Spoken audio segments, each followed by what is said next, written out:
ஓம் சாந்தி. இன்று அறிவோமா ஆன்மீகம் பகுதியில் பொறுமையின்மையை கையாளுதல் என்கிற தலைப்பை பற்றி பார்க்கலாம். வீடு, அலுவலகம், குழந்தைகளுடைய வகுப்புகள், கடைத்தெருவுக்கு செல்லுதல், இன்னும் மற்ற வேலைகள் அனைத்தையும் பார்த்து கொள்வதற்கிடையிலும் உங்களுடைய நேரம் உங்களுடைய கால அட்டவணையின்படி இருக்க வேண்டும் என்று விரும்புகிறீர்களா? எதற்காகவாவது நீங்கள் காத்திருக்க வேண்டியிருக்கிறது என்று எப்பொழுதாவது உணர்ந்திருக்கிறீர்களா? உடனடி மனநிறைவை எதிர்பார்க்கும் உலகத்தில் வாழும்போது நமது பொறுமை தனது நிறத்தை இழக்கிறது. பொறுமையின்மை வருவதற்கு காரணம் நேர குறைபாடு என்பதை விட நமது சுய கட்டுப்பாட்டின் குறைபாடு என்பதுதான் சரியாகும். நாம் எதை விரும்புகிறோமோ அதுவே வேண்டும், அதுவும் உடனடியாக வேண்டும். ஒரு வேலையிலிருந்து இன்னொரு வேலைக்கு ஓடிக்கொண்டிருப்பதாலும் ஒரு எண்ணத்திலிருந்து இன்னொரு எண்ணத்திற்கு ஓடிக்கொண்டிருப்பதனாலும் நாம் மன அழுத்தம், வலி, ஆவேசம் முதலியவற்றை அதிகரிக்கின்றோம். பொறுமையை கைவிட்டுவிட்டு லட்சியத்தை நோக்கி ஓடுவது என்பது தகுதியானது அல்ல. காத்திருக்க கற்றுக்கொள்ளுங்கள்.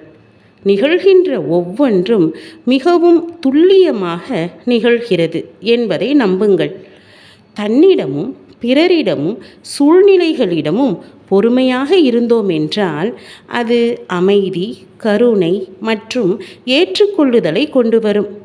இது மற்ற காட்சிகளில் பொறுமையின்மையை உருவாக்கி நமது ஆற்றலை குறைத்து கொள்ளாத போது சவால்களுக்கிடையேயும் வாழ்க்கையை கையாளும் சக்தியை நமக்கு கொடுக்கிறது.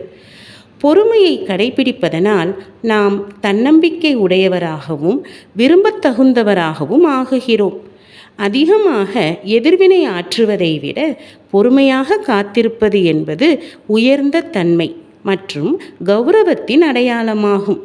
தனக்குத்தானே நினைவுபடுத்தி கொள்ளுங்கள், நான் இன்று ஒவ்வொரு காட்சியிலும் பொறுமையாக இருப்பேன். என்னையோ பிறரையோ அவசரப்படுத்த மாட்டேன். காலதாமதத்தை நான் எனது எளிமையின் ஆற்றல் மூலம் கையாளுவேன். நீங்கள் நடைமுறைப்படுத்தும் மதிப்பு நிறைந்த பண்புகளில் பொறுமையும் ஒன்றாக இருக்கிறதா? தினசரி அடிப்படையில் மனிதர்களும் சூழ்நிலைகளும் உங்களோடு ஒத்துப்போகாத போதும் நீங்கள் பொறுமையாக இருப்பதற்கான சுலபமான வழியை எப்படி கண்டறிவீர்கள்? நாம் அனைவரும் பொறுமையின் பல்வேறு நிலைகளை காண்பிக்கின்றோம்.